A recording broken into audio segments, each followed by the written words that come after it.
ED সিআইডির সাঁড়াশি চাপে অভিষেক বন্দ্যোপাধ্যায়। গতকাল সিআইডি আর আজ ইডি। অভিষেক বন্দ্যোপাধ্যায়কে প্রায় 9 ঘন্টা ইডির জিজ্ঞাসাবাদ কেন্দ্রীয় এজেন্সি। শিক্ষক নিয়োগ দুর্নীতি মামলায় ম্যারাথন জিজ্ঞাসাবাদের মুখে ডায়মন্ড হারবারের তৃণমূল সাংসদ অভিষেক বন্দ্যোপাধ্যায়। নিয়োগ দুর্নীতিতে লিপস অ্যান্ড বাউন্সের নাম। অভিষেককে জিজ্ঞাসাবাদে ইডির 12 পাতার প্রশ্নমালা। অনুপ প্রতিনিধি এই মুহূর্তে আমাদের সঙ্গে রয়েছেন। অনুপ, গতকাল আমরা দেখেছিলাম ভবানী ভবনে প্রায় 8.5 ঘন্টা জিজ্ঞাসাবাদ, আর আজ প্রায় 9 ঘন্টা অতিক্রান্ত। ঠিক কোন কোন প্রশ্নের মুখে পড়তে হচ্ছে অভিষেক বন্দ্যোপাধ্যায়কে? দেখো, গতকাল ভবানী ভবনে জিজ্ঞাসাবাদের পরবর্তী ক্ষেত্রে আজকে ইডি জিজ্ঞাসাবাদের সম্মুখীন অভিষেক বন্দ্যোপাধ্যায় তাকে দীর্ঘ জিজ্ঞাসাবাদ করা হলো, প্রায় 9 ঘন্টা জিজ্ঞাসাবাদ করা হলো প্রাথমিক যে নিয়োগ দুর্নীতি মামলা সেই মামলায়। ইতিমধ্যে অভিষেক বন্দ্যোপাধ্যায়কে জিজ্ঞাসাবাদ প্রক্রিয়া শেষ এবং কিছুক্ষণের মধ্যে অভিষেক বন্দ্যোপাধ্যায় ইডির দপ্তর থেকে তিনি সোজা বেরিয়ে আসবেন এবং তাকে একাধিক বিষয় নিয়ে জিজ্ঞাসাবাদ করা হয়েছিল। যেমন লিপস অ্যান্ড বাউন্স মামলায় তাকে যেমন জিজ্ঞাসাবাদ করা হয়েছিল এবং একটি অডিও ক্লিপ ভাইরাল হয়েছিল, সেখানে দেখা যাচ্ছে কালীঘাটের কাকু সুজয় কৃষ্ণ ভদ্রের সঙ্গে শান্তনু বন্দ্যোপাধ্যায়, অন্যদিকে কুন্তল ঘোষ, তাদের কথোপকথন হচ্ছে এবং একটা টাকার অঙ্কের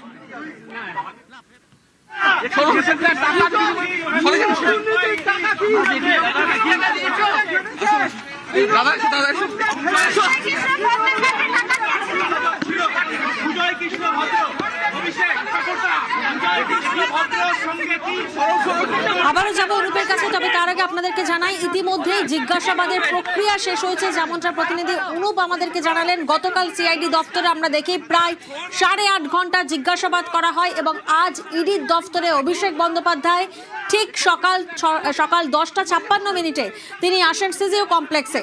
প্রায় 9 ঘন্টা ইডির জিজ্ঞাসাবাদ। শিক্ষক নিয়োগ দুর্নীতি মামলায় ম্যারাথন জিজ্ঞাসাবাদের মুখে ডায়মন্ড হারবারের তৃণমূল সাংসদ। 2 দফা ইডির অফিসাররা তারা আজ জিজ্ঞাসাবাদ করেন অভিষেক বন্দ্যোপাধ্যায়কে। অভিষেকের সংস্থার লেনদেনে ইডির নজর, ঠিক কোন কোন বিষয়ের দিকে নজর? অভিষেক বন্দ্যোপাধ্যায়কে জিজ্ঞাসাবাদে ইডির তরফ থেকে 12 পাতার প্রশ্নমালা সেট করা হয় এবং 2 দফায় জিজ্ঞাসাবাদ করা হয়। ঠিক সকাল 10:56 সিজিও কমপ্লেক্সে পৌঁছান অভিষেক বন্দ্যোপাধ্যায়, তারপরেই শুরু হয় জিজ্ঞাসাবাদ। অনুপ আমাদের সঙ্গে রয়েছেন। অনুপ, যেমনটা তুমি বলছিলে, ঠিক কোন কোন প্রশ্নের মুখে পড়তে হচ্ছে অভিষেক বন্দ্যোপাধ্যায়কে এবং ইতিমধ্যেই জিজ্ঞাসাবাদের প্রক্রিয়া শেষ, কখন বেরোবেন সিজিও কমপ্লেক্স থেকে অভিষেক, কি জানা যাচ্ছে?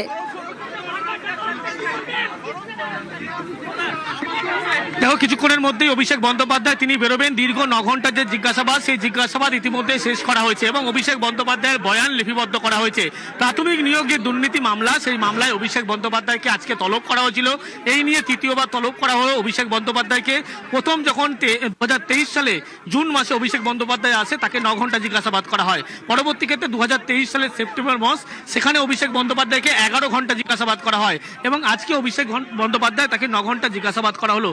প্রাথমিক নিয়োগ যে দুর্নীতি মামলা, সেই মামলায় অভিষেক বন্দ্যোপাধ্যায় তাকে জিজ্ঞাসাবাদের মূল কারণ লিপস অ্যান্ড বাউন্স মামলায় কিন্তু তার নাম জড়িয়ে পড়ে এবং সেক্ষেত্রে দেখা যায় একটি অডিও ক্লিপ প্রকাশ্যে ভাইরাল হয়েছিল, যে অডিও ক্লিপই ইডির পক্ষ থেকে হাতিয়ার করা হচ্ছে এবং অডিও ক্লিপে একেবারে কালীঘাটের কাকু সুজয় কৃষ্ণ ভদ্র, অন্যদিকে শান্তনু বন্দ্যোপাধ্যায়, কুন্তল ঘোষ, তাদের সঙ্গে কথোপকথন হচ্ছে 100 কোটি টাকার একটা বিষয় নিয়ে এবং এই পরিপ্রেক্ষিতেই কিন্তু লিপস অ্যান্ড বাউন্সের যখন নাম উঠে আসে, সেই কারণে অভিষেক বন্দ্যোপাধ্যায়কে তলব করা হয়েছিল এবং লিপস অ্যান্ড বাউন্সে তিনি সিও পদে ছিলেন বর্তমানে এবং সেক্ষেত্রে তার কি ভূমিকা ছিল এবং এভাবে যে লেনদেন সম্পর্কিত একাধিক যে আর্থিক মানি লন্ডারিং তথ্য উঠে আসে, তারপরেই অভিষেক বন্দ্যোপাধ্যায় তাকে তলব করা হয়। আমরা দেখেছিলাম এর আগে যখন অভিষেক বন্দ্যোপাধ্যায় 2023 সালের জুন মাসে তাকে যখন দীর্ঘ 9 ঘন্টার বেশি জিজ্ঞাসাবাদ করা হয়েছিল, পরবর্তী ক্ষেত্রে তিনি একাধিক নথি পাঠিয়েছিলেন, 1200 পাতার নথি পাঠিয়েছিলেন ইডিকে সুমিত রায়, তার যে আত্মসহায়ক ছিলেন তার হাত থেকে।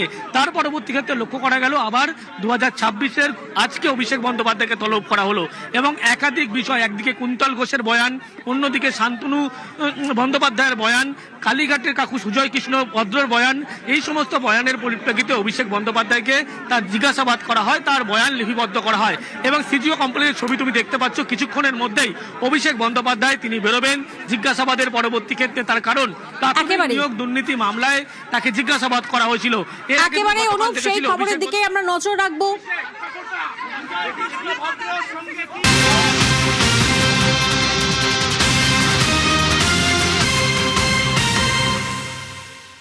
কল্যাণ বন্দ্যোপাধ্যায়কে লোকসভা থেকে বরখাস্তের দাবি। লোকসভা স্পিকারকে চিঠি কাকলি ঘোষ দস্তিদারের।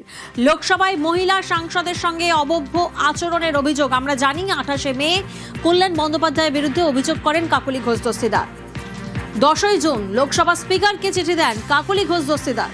মৈত্রীর প্রতিনিধি আমাদের সঙ্গে রয়েছেন। মৈত্রী, কল্যাণ বন্দ্যোপাধ্যায়কে এবার লোকসভা থেকে বরখাস্তের দাবি জানাচ্ছেন। লোকসভা স্পিকারকে চিঠি কাকলি ঘোষ দস্তিদারে ঠিক কি উল্লেখ করা হয়েছে?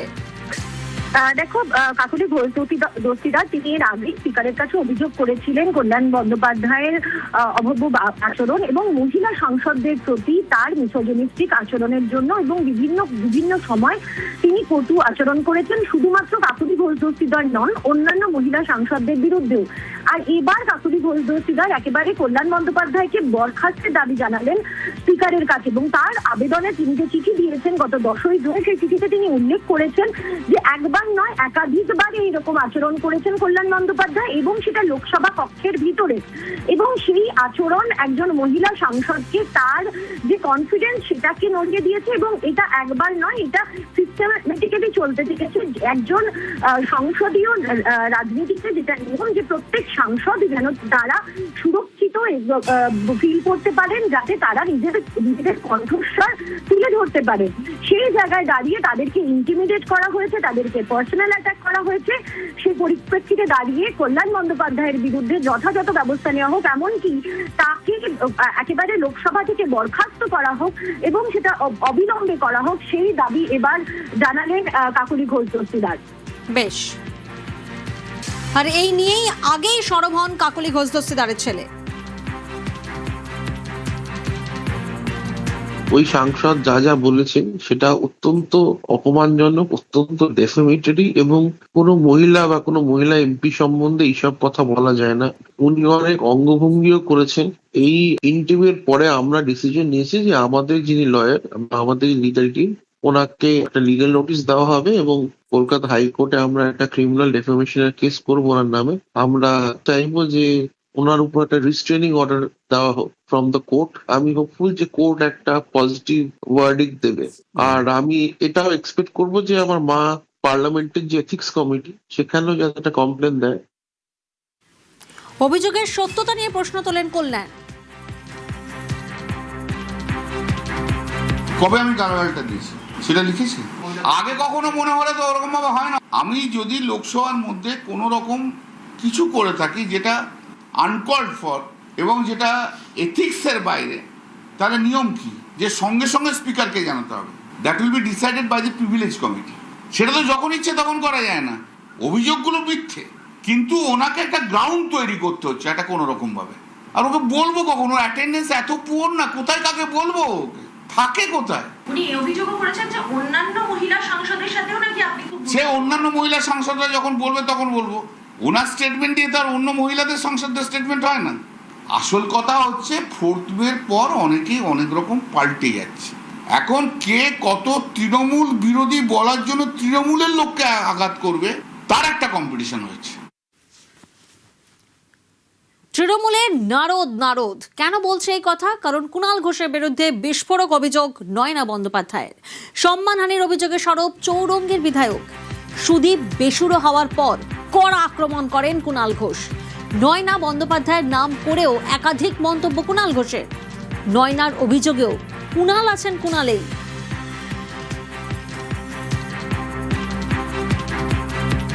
মহিলাকে ডিসরেসপেক্ট করছেন, তার থেকেও আমার খারাপ লেগেছে buy one get one free. তিনি বলছেন কথাটা, উনি কি করে জানছেন যে আমার স্ট্যান্ড কোথায়? আমি দিদির সঙ্গে সেটা কথা বলে নিয়েছি।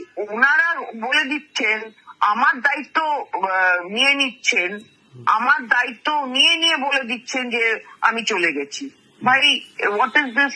Why you are speaking on behalf of me? আপনি আমাকে চেনেন? আমার তো নিজের একটা ব্যক্তিত্ব আছে, আমি তো ইন্ডিভিজুয়াল পার্সন। হতে পারে রিলেশন আমি ওনার স্ত্রী, কিন্তু স্ত্রী যে শুনবে তার তো কোনো কথা নেই। যার ভাষা যেসব প্রয়োগ করছেন সেটা তার নিজের রুচি বা তার নিজের পরিচয় সে দিচ্ছে, তাতে আমার কিছু আসে যায় না। দিদিকে ভালোবাসি, দিদিকে সম্মান করি, দিদির সাথেই থাকবো, সে যেখানে যেতে হয় যাবো। আমি কাউকে কোনো অসম্মান করিনি। নয়নাদি আমার অত্যন্ত প্রিয় বৌদি। আমি উত্তর কলকাতার জেলা তৃণমূল কংগ্রেসের সভাপতি হিসেবে নয়না বন্দ্যোপাধ্যায়, তিনি একজন বিধায়ক, তার অবস্থান কি? পতির পুণ্যে সতীর পুণ্য, পতিত গেছেন বিজেপির দিকে। আমি শেষ অবধি চাইবো আমার প্রিয় বৌদি আমার সঙ্গে একসঙ্গে থাকুন। আর আমি বিউটি পার্লার নিয়ে খারাপ কিছু বলিনি। আপনি মেকআপ ছাড়া নয়না দি আর মেকআপ নিয়ে নয়না দি পাশাপাশি দেখুন লোক চিনতে পারে কিনা। সুদীপ বন্দ্যোপাধ্যায়ের আলোয় নয়না বন্দ্যোপাধ্যায় আলোকিত। কে নয়না বন্দ্যোপাধ্যায়? আর কোন সুদীপ দা যে মমতাদির সঙ্গে গদ্দারি করে চলে যাওয়ার পর এই কুণাল ঘোষ তাকে ফিরিয়ে এনেছিল, মমতাদির কাছে নিয়ে গেছিল। উকুল রক্ষা করলে তো হবে না। একুল ভেঙে অকুল তুমি গড়ো, যার একুল অকুল দুকুল গেল তার লাগি কি করো। দুদিন বাদে এইটা গাইতে হবে তো। সব্যসাচী দত্ত আরো বিপাকে। তৃণমূল নেতার ফ্ল্যাট থেকে উদ্ধার 87 গ্রাম সোনা, মিলেছে 50 কেজি সোনা কেনার রসিদ। বাজেয়াপ্ত করা হয়েছে একাধিক সম্পত্তির নথি। মঙ্গলবার কোর্টে পেশ করা হবে তৃণমূল নেতাকে। আর তার আগে সোমবার সকাল থেকেই তাঁকে সঙ্গে নিয়ে তল্লাশি চালাচ্ছে পুলিশ। এদিন সকালে তদন্তকারীরা যান সব্যসাচীর সল্টলেক ডিএল ব্লকের বাড়িতে। আর এরপর বিকেলে তাঁকে নিয়ে যাওয়া হয় রাজারহাটে। এখানকারই একটি বিলাসবহুল আবাসনে সব্যসাচীর জোড়া ফ্ল্যাটে চলছে ম্যারাথন তল্লাশি।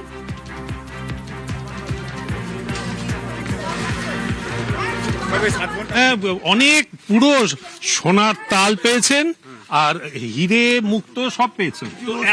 রসিদ দিয়ে কি হবে? সোনার তাল। একদিকে দেখালাম আপনাদের সব্যসাচীর সোনার খনি, আর এবার সব্যসাচীর প্রাক্তন নিরাপত্তা রক্ষীকে তলব। পুলিশ কর্মী স্বপন মৃধাকে তলব বিধাননগর উত্তর থানার। 2011 আগে থেকে 2026 পর্যন্ত সব্যসাচীর নিরাপত্তা রক্ষী ছিলেন। সেই নিরাপত্তা রক্ষীর বিরুদ্ধে ঠিক কি কি অভিযোগ রয়েছে, অনুপ প্রতিনিধি আমাদের সঙ্গে রয়েছেন। অনুপ, তৃণমূল নেতা সব্যসাচী দত্ত তিনি গ্রেপ্তার হয়েছেন। তার পরবর্তী ক্ষেত্রে দেখা যাচ্ছে যে বিধাননগর পুলিশের পক্ষ থেকে তাকে হেফাজতে নিয়ে একাধিক জায়গা তল্লাশি করে এবং তল্লাশির পরবর্তী ক্ষেত্রে দেখা যায় যে 50 কেজি সোনা কেনার যে রসিদ তার বাড়ি থেকে ফ্ল্যাট থেকে পাওয়া গেছিল এবং অন্যদিকে 87 গ্রাম সোনা তার বাড়ি থেকে উদ্ধার হয়েছিল। তারই পরবর্তী ক্ষেত্রে সব্যসাচী দত্তের যিনি নিরাপত্তা ছিলেন এএসআই যিনি ছিলেন স্বপন মৃধা, তাকে ইতিমধ্যেই বিধাননগর পুলিশের পক্ষ থেকে তলব করা হলো। তার নামেও সম্পত্তির পরিমাণ একাধিক নেওয়া হয়েছিল, এমনটাই কিন্তু তথ্য পায়। এর পরবর্তী ক্ষেত্রে বিধাননগর পুলিশের পক্ষ থেকে আজকে তাকে বলা হয়েছে আগামীকাল তাকে তিনি হাজিরা দেন, জিজ্ঞাসাবাদ করা হবে। অন্যদিকে সব্যসাচী দত্তের স্ত্রী ইন্দ্রাণী দত্ত, তার প্রতিও বিধাননগর পুলিশের পক্ষ থেকে এই মুহূর্তে তল্লাশি করা হচ্ছে এবং আজকে গতকালের পর আজকেও সব্যসাচী দত্তকে রাজারহাটে তার যে ফ্ল্যাট সিদ্ধা গ্যালাক্সি সেখানে নিয়ে গিয়েছে দুটো ফ্ল্যাটে এই মুহূর্তে পুলিশের পক্ষ থেকে আবার তল্লাশি শুরু করা হয়েছে। বেশ,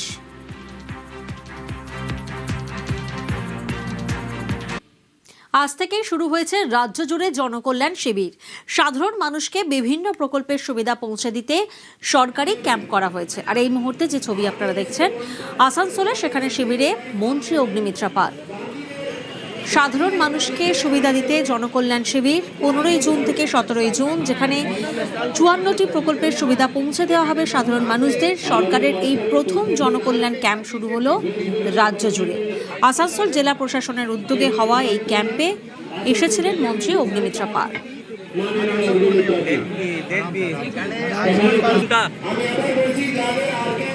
রাজ্য জুড়ে শুরু জনকল্যাণ শিবির। সাধারণ মানুষকে বিভিন্ন প্রকল্পের সুবিধা পৌঁছে দিতেই সরকারি ক্যাম্প। আর খড়গপুরের ছবিটা এই মুহূর্তে আপনারা দেখছেন।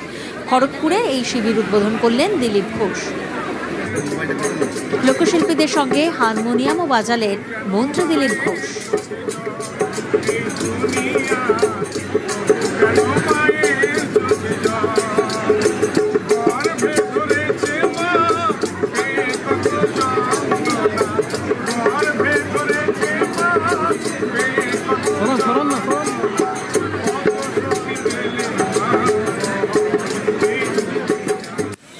খড়গপুরের পর নজর রাখে বীরভূমের নানুরে। বীরভূমের নানুরেও 3 দিনের ক্যাম্প চালু। উদ্বোধনে মন্ত্রী জগন্নাথ চট্টোপাধ্যায়। জনকল্যাণ শিবির রাজ্য জুড়ে শুরু হয়েছে, যেখানে সকাল 10টা থেকে বিকেল 5টা পর্যন্ত এই পরিষেবা দেওয়া হচ্ছে।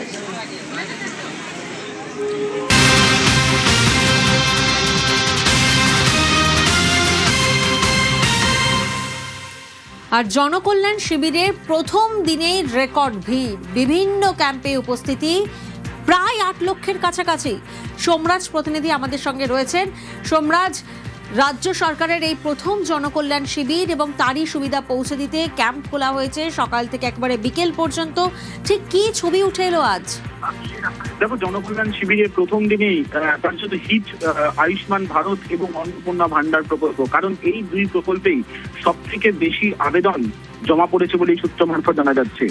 এবং তোমাকে জানিয়ে রাখি, আজ থেকে যে শিবির শুরু হয়েছে সেখানে প্রথম দিনের শিবিরেই 50%-এরও বেশি মানুষ এই দুই প্রকল্পে অর্থাৎ আয়ুষ্মান ভারত এবং অন্নপূর্ণা ভান্ডার এই দুই প্রকল্পে অংশ নিয়েছে।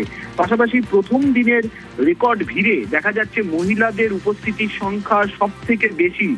এখনো পর্যন্ত যেটা সূত্র মারফত জানা যাচ্ছে যে উপস্থিতির নিরিখে এখনো পর্যন্ত মহিলাদের অংশগ্রহণ এই শিবিরে প্রায় 4,21,403 জনেরও বেশি, যেখানে পুরুষদের অংশগ্রহণ প্রথম দিনে 3,67,174 জন।